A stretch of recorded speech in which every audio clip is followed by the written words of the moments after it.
Hello, good morning, and let me say something that might genuinely shock you. The decade between 65 and 75 is not the peaceful golden chapter that retirement brochures promised you. According to a landmark longitudinal study published by the National Institute on Aging, tracking over 14,000 Americans across 2 decades, this specific 10-year window is the single most biologically turbulent period of the entire human lifespan. More disruptive to your body than adolescence, more dangerous to your independence than your 80s, and more consequential for your quality of life than virtually any other decade you will ever live through. And the terrifying part, most people have absolutely no idea it's happening until it's already too late to reverse. I'm Dr. Daniel Hayes, and I've spent over 30 years working with patients in this exact age range, watching some of them thrive well into their 90s, sharp and strong and fully independent, while others declined rapidly within just a few years of retirement. And I can tell you with absolute certainty that the difference between those two groups almost never came down to genetics. It came down to what they knew and what they did with that knowledge. Today, I'm going to walk you through the 5 most powerful reasons why ages 65 to 75 represent the hardest stage of life, and more importantly, what you can do about each one. Number 2 on our list today involves something happening deep inside your cells that your doctor almost certainly has never mentioned to you. It is the silent driver behind fatigue, brain fog, and muscle loss. And once you understand it, everything about aging starts to make sense. But before we dive in, I want to ask you something directly. Leave a comment below telling me your age and one thing about your health right now that you wish you could change. Whether that's energy, memory, strength, sleep, or something else entirely, I genuinely read every single comment. And your answer may actually shape the content I create next. Now, let's get into this. Number 5 on our list, and a reason that almost no one talks about openly, is what researchers at the Mayo Clinic have termed the retirement identity collapse. This sounds like a psychological buzzword, but the biological consequences are absolutely real, and they are devastating. When you retire, when the children are grown, when the social scaffolding of your working life quietly disappears, your brain undergoes a measurable neurochemical shift. A study published in the Journal of Aging and Health following over 5,500 men and women between the ages of 65 and 73 found that within just 2 years of retirement, participants showed a 40% increase in depressive symptoms and a 25% decline in cognitive performance on standardized memory assessments, 25% in 2 years. Now, here is why this is so specific to the 65 to 75 window. Think of your brain like a muscle. Throughout your working life, your brain was being exercised constantly: deadlines, social negotiations, problem solving, navigating complex relationships and responsibilities. It was under beneficial stress every single day. Then suddenly that stress disappears almost overnight. And just like a muscle that stops being challenged, the brain begins to atrophy. What neuroscientists call synaptic pruning accelerates rapidly. Your brain literally begins eliminating neural connections it decides are no longer necessary. The biological term is use-dependent plasticity, which simply means your brain is shaped by how much you use it. Stop using it at the same level, and it changes its structure accordingly. I had a patient named Walter, 68 years old, from Columbus, Ohio. He was an engineering manager for 35 years. Sharp, disciplined, meticulous. He retired at 65, and within 18 months, his wife called my office nearly in tears because the man she described sounded like a different person, entirely forgetful, disengaged, sleeping 12 hours a day, and seemingly uninterested in almost everything. Walter hadn't developed dementia. Walter had experienced a classic retirement identity collapse, compounded by the sudden withdrawal of cognitive stimulation. We put Walter on a structured program of purposeful learning, volunteer mentorship, and social accountability, and within 8 months, his cognitive scores had improved by nearly 30%, and his wife told me she finally had her husband back. The practical takeaway here is non-negotiable. You must replace the cognitive and social structure of working life with something intentional and challenging before you retire, not after you start declining. Take on a new skill that genuinely frustrates you at first. Language learning, musical instruments, complex strategy games. Join groups that require you to show up, engage, and be accountable to others. Volunteer in a capacity that uses the expertise you spent decades building. And pair all of this with daily physical movement, because research from Stanford University confirms that aerobic exercise directly increases the production of BDNF, brain-derived neurotrophic factor, which is essentially your brain's own fertilizer. You cannot address reason number 5 without movement, and we will come back to that connection several more times today. Number 4 on our list is one that I watch destroy quality of life faster than almost anything else I see in my practice, and it is the collapse of what scientists call anabolic sensitivity. Let me explain what that means in plain language because this concept is absolutely critical. Throughout your 30s, 40s, and even your 50s, when you ate protein, your muscles responded by rebuilding and growing. That process is called muscle protein synthesis, and it is the biological engine behind staying strong, staying upright, staying independent. But here is what happens between the ages of 65 and 75 that your doctor has almost certainly never explained to you. Your muscles develop what researchers call anabolic resistance. They essentially stop listening as efficiently to the signals that tell them to rebuild. A study from the University of Texas Medical Branch found that adults over 70 require up to 50% more dietary protein per meal to stimulate the same muscle-building response as a 30-year-old eating the same meal. 50% more. And yet, the standard dietary advice handed to seniors is still based on guidelines written for younger populations. Think of anabolic resistance like a stubborn old radio. When you were younger, the signal came in clearly with minimal effort. After 65, the signal is still being broadcast, but the receiver gets harder and harder to tune. You have to work harder, eat more protein, eat it more strategically, and combine it with the right physical stimulus just to get the same result you used to get automatically. Here is why this matters so catastrophically in the 65 to 75 window specifically. After age 70, the average adult who does nothing to counteract this process will lose somewhere between 1 and 2% of their muscle mass per year. That sounds small until you do the math. By age 75, if you started at 65 doing nothing, you may have lost 10 to 15% of your functional muscle.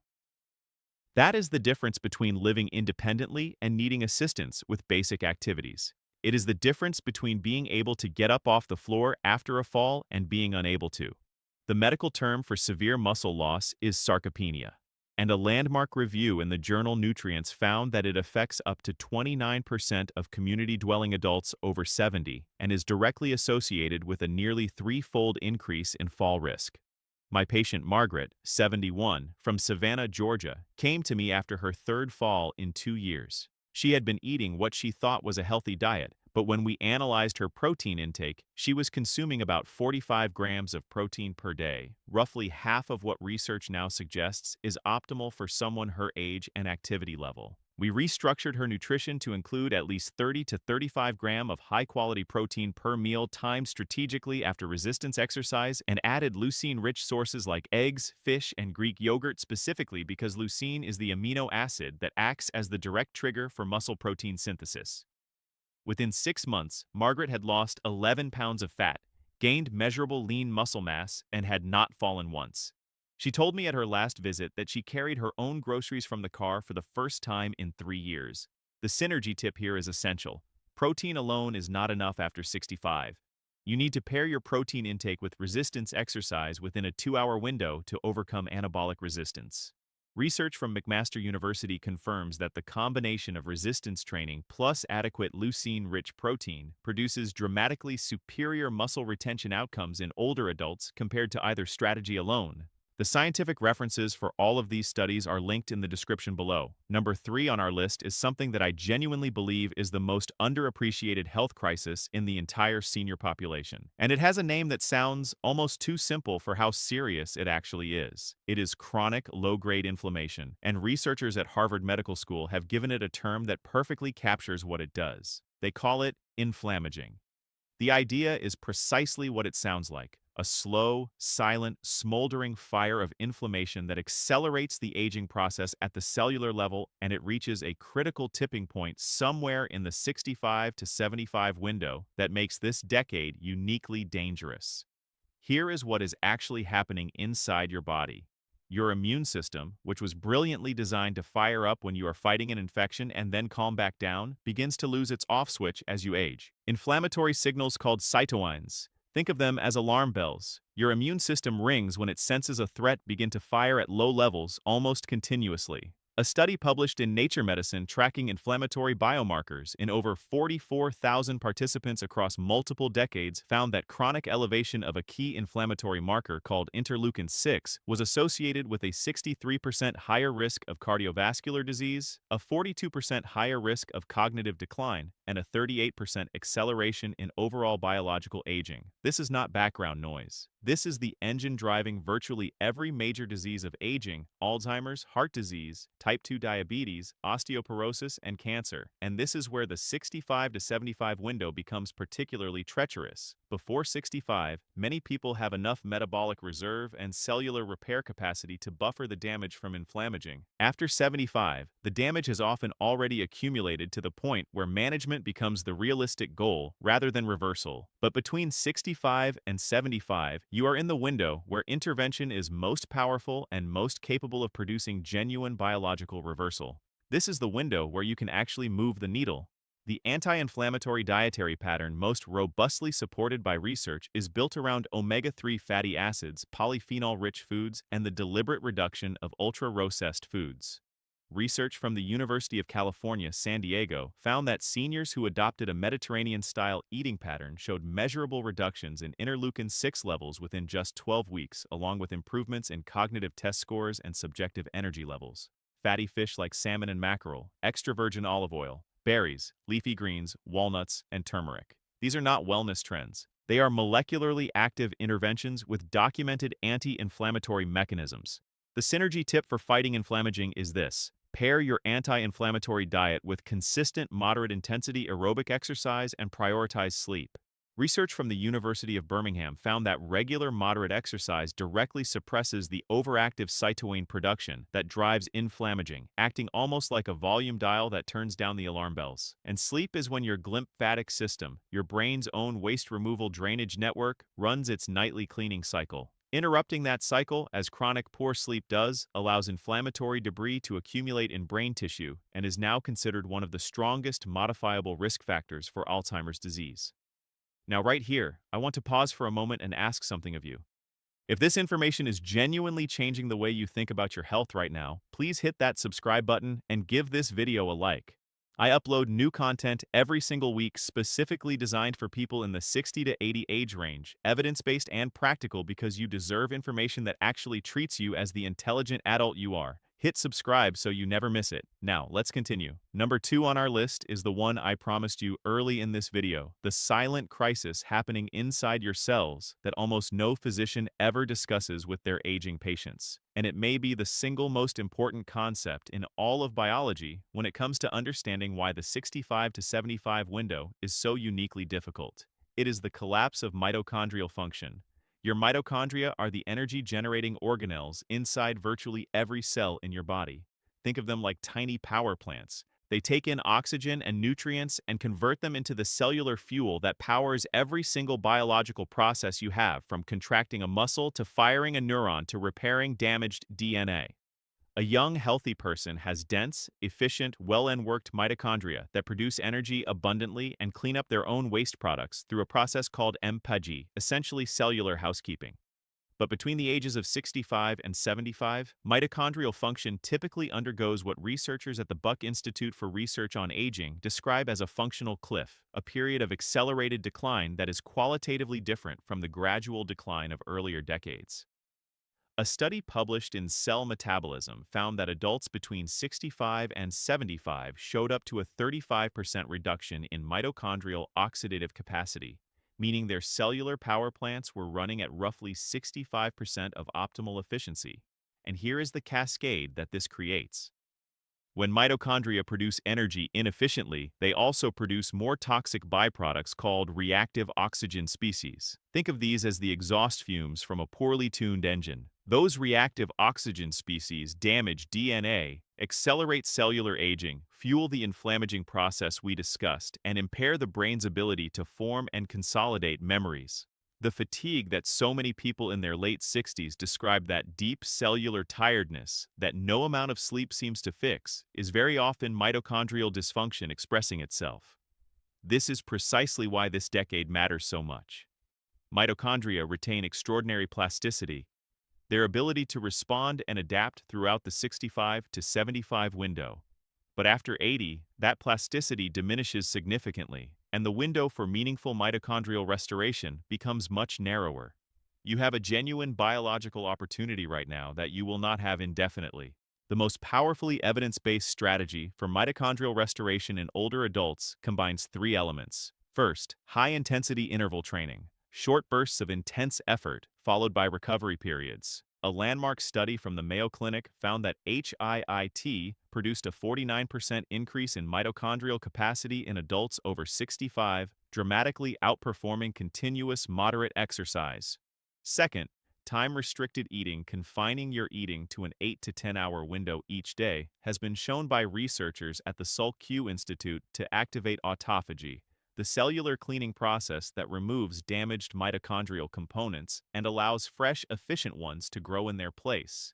Third, specific micronutrients serve as essential coactors for mitochondrial function. Coenzyme Q10, magnesium, B vitamins, and the increasingly researched compound NMN, which supports production of NAD, plus the master molecule that mitochondria require to generate energy efficiently. I want to tell you about a patient named Robert, 69, from Portland, Oregon. Robert came to me reporting what he described as whole-body exhaustion. He was sleeping 8 hours and waking up tired, struggling to walk his dog without needing to rest, and had quietly stopped doing most of the hobbies he used to love. His conventional blood work was essentially normal, which had led multiple physicians to attribute his symptoms to aging and suggest antidepressants. We ran a more comprehensive metabolic assessment and found clear markers of mitochondrial insufficiency. We implemented a 12-week protocol built around progressive HIIT 3 times per week, a 10-hour eating window, and targeted mitochondrial support supplementation. At the end of 12 weeks, Robert's energy scores had improved by 61%. He was hiking 4 miles on weekends, and he told me he felt more like himself than he had in nearly a decade. Robert was not sick. Robert was operating in a body that needed a specific kind of support that no one had ever offered him. The synergy tip for mitochondrial health is to combine your exercise protocol with cold exposure, even something as accessible as ending your shower with 2 minutes of cold water. Research from the Karolinska Institute in Sweden found that cold exposure directly stimulates the production of new mitochondria through a pathway called PGC1-alpha activation, essentially signaling your body to build more and better cellular power plants. And now we arrive at number 1, the hardest, most invisible, and most consequential challenge of the 65 to 75 decade. This one encompasses every other item on our list and adds a dimension that science is only recently beginning to fully quantify. It is the collapse of what researchers call biological resilience, and understanding it will fundamentally change how you think about every health decision you make from this day forward. Biological resilience is your body's capacity to recover from stress. Not emotional stress, though that matters too, but physiological stress of every kind. Illness, injury, disrupted sleep, nutritional gaps, the ordinary physical demands of living. When you were 35, if you got sick, you bounced back in 3 days. If you pulled a muscle, it healed in 2 weeks. If you had a terrible week of poor sleep, one good night restored you substantially. Your body was a system with enormous reserve capacity. It could absorb significant disruption and spring back to baseline almost automatically between 65 and 75. That reserve capacity undergoes its most precipitous documented decline. A comprehensive analysis published in the journal Aging Cell, drawing data from the English Longitudinal Study of Aging with over 10,000 participants, found that adults in the 65 to 75 age window showed a 47% reduction in measured resilience biomarkers compared to adults in their early 60s. 47%. And critically, the researchers found that this decline was not linear. It happened in a compressed window, meaning the losses accumulated faster during this decade than any other. Think of biological resilience like the suspension system on a car. When it is working well, you can hit potholes and bumps, and the car absorbs them smoothly. When the suspension begins to fail, every bump becomes a jarring, damaging event. For aging adults with diminished biological resilience, what would once have been a minor health disruption, a urinary tract infection, a week of reduced appetite after a stressful event, a brief illness requiring bed rest, can cascade into a serious and lasting functional decline. Physicians call this decompensation, and it is responsible for an enormous proportion of the accelerated aging that people observe in their late 60s and 70s. The reason this is number one is because resilience is not a single intervention point. It is the integrated outcome of everything else we have discussed today. When your mitochondria are functioning well, resilience improves. When inflammaging is controlled, resilience improves. When muscle mass is preserved and anabolic resistance is managed, resilience improves. When your cognitive and social engagement is high and structured, resilience improves. Resilience is the sum total of how well you have maintained every system in your body. And the 65 to 75 window is precisely when that sum total is being calculated in real time with real consequences for the decades ahead. My patient Eleanor, 73 from Minneapolis, Minnesota, understood this earlier than most. She came to me at 66 with no serious medical conditions, but a deep, intelligent anxiety about what she was watching happen to her peers. She wanted to know not just how to manage individual problems, but how to build the kind of body that would bend without breaking. Over the course of 7 years, Eleanor became one of the most genuinely inspiring patients I have ever had the privilege of working with. She built structured exercise into her life 5 days a week, combining resistance training with walking and twice-weekly yoga. She overhauled her nutrition to address both anabolic resistance and inflammaging. She took on teaching adult literacy as a volunteer, purposeful, cognitively demanding, socially rich, and she treated sleep as non-negotiably as she treated medication. At 73, Eleanor's biological age, measured by validated biomarker panels, was assessed at approximately 61. Her physician's notes from her last annual physical described her as functionally indistinguishable from a woman in her early 60s. Eleanor did not have exceptional genetics.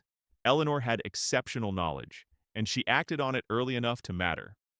The practical prescription for biological resilience comes down to 5 integrated habits that you can begin regardless of where you are starting from today. Move your body with both intensity and consistency because exercise is the single most robustly evidenced resilience building intervention in all of geroscience. Protect your muscle mass as if your independence depends on it because it literally does. Feed your inflammation a Mediterranean-style dietary pattern that starves the fire rather than fueling it. Prioritize your sleep with the same seriousness you give to any other medical intervention because nighttime recovery is when biological resilience is literally rebuilt at the cellular level. And nurture your social and cognitive engagement with the same intentionality you bring to physical health because isolation and intellectual passivity are by every metric we have as dangerous to aging adults as smoking. Here is what I want you to hold on to as you leave this video today. The decade between 65 and 75 is hard. I am not going to soften that or pretend otherwise. It is biologically demanding. It requires more intentionality than any previous chapter of your life. And the stakes are genuinely high. But hard does not mean hopeless. Not even close. Every single item on this list, the identity collapse, the anabolic resistance, the inflammaging, the mitochondrial decline, the resilience deficit, every single one of them is responsive to the right intervention. The research is unambiguous on this point. The body retains remarkable capacity for adaptation and restoration well into the 70s and beyond. I have seen it in my clinical practice hundreds of times. People who arrived at my office exhausted and frightened and declining who left months or years later with a quality of life that surprised even them. It is never too late to build a stronger body. It is never too late to protect a sharper mind. And it is never too late to live with the kind of independence and vitality that makes every single day feel worth showing up for. If this video gave you something valuable today, please subscribe to this channel right now. Every week, I bring you evidence-based practical content designed specifically for adults in the 60 to 80 age range because this community deserves real information delivered with real respect. Hit the notification bell so you never miss an upload. And now I want to hear from you. Leave me a comment answering this. What is the one change from today's video that you are going to implement first? Tell me your age. Tell me your one commitment, and I promise you I read every single comment. Let's keep building this together. I will see you in the next